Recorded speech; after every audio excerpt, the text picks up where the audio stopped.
Lorsqu'on évalue une limite à l'infini, on peut obtenir la forme infini divisée par infini.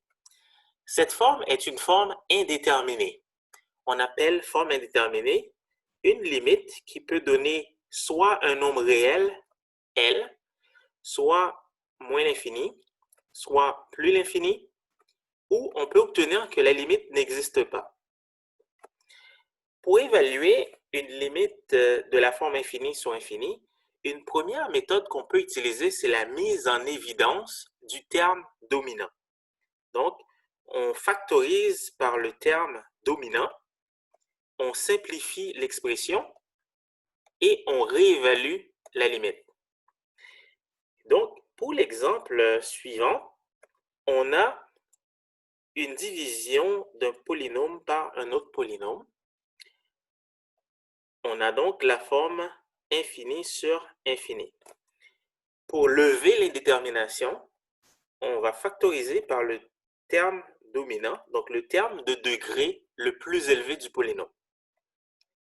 Donc, on évalue la limite lorsque x tend vers l'infini. Ici, au numérateur, le terme dominant est 2x exposant 3, car c'est le terme de degré le plus élevé. On peut factoriser uniquement par le x exposant 3, donc il va rester 2 moins 1 sur x plus 1 sur x exposant 3. Au dénominateur, le terme dominant est 4x au carré. On peut donc factoriser par x au carré.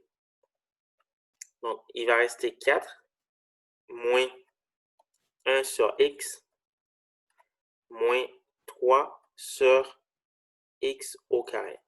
Donc, on a fait une mise en évidence simple. On a utilisé le terme dominant pour faire la mise en évidence. Par la suite, nous pouvons simplifier. Donc, on peut ici simplifier par x au carré. Au numérateur, il va rester x. Donc, on obtient limite lorsque x s'approche ou tend vers l'infini. Il reste x multiplié par 2 moins 1 sur x moins 1 sur x exposant 3. Au dénominateur, on a 4 moins 1 sur x moins 3 sur x au carré. Maintenant, nous pouvons évaluer la limite. On peut remplacer infini dans l'expression. Donc, on obtient infini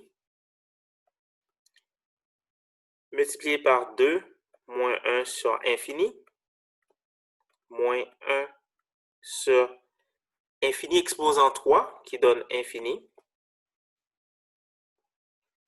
Au dénominateur, on a 4 moins 1 sur infini moins 3 sur infini au carré qui donne infini.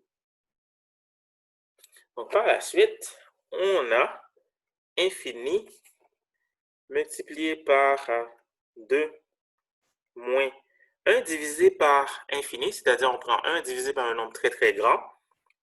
On a une valeur qui s'approche de 0. 1 divisé par infini, on a encore 0. Au dénominateur, on a 4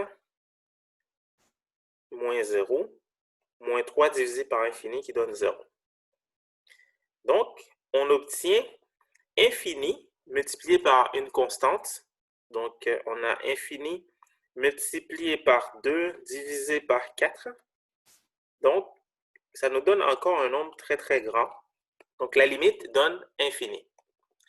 Nous allons faire un deuxième exemple. Donc, cette fois-ci, au dénominateur, on a une racine carrée. Donc, lorsqu'on évalue la limite au numérateur, on obtient moins l'infini. Au dénominateur, on a racine carrée de infini au carré qui donne infini. Donc, on a la forme infini sur infini. on peut utiliser la méthode de la mise en évidence du terme dominant. Donc, ici, pour évaluer la limite, on écrit limite lorsqu'on s'approche de moins l'infini. Le terme dominant au numérateur, c'est le terme de degré le plus élevé, donc c'est 2x. Donc, on peut utiliser uniquement x multiplié par 2. Il va rester 1 sur x. Au dénominateur, on a une racine carrée, donc on va laisser la racine carrée. Et le terme dominant du polynôme, c'est 2x au carré. Donc, on peut factoriser par x au carré. Donc, on met x au carré en évidence. Il va rester 1 sur x au carré plus 2. Ensuite, étant donné qu'on a une racine carrée d'une multiplication au dénominateur, on peut prendre la racine carrée de chaque terme. Donc, limite, lorsque x tend vers moins l'infini. Au numérateur, on a exactement la même expression. Au dénominateur, on prend la racine carrée de chaque terme. Donc, on va prendre la racine carrée de x au carré. Par définition, la racine carrée de x au carré, c'est valeur absolue de x, parce que la racine carrée d'un nombre donne toujours une valeur positive, multipliée par la racine carrée de tout ce qui reste. Donc, on a 1 sur x au carré plus 2.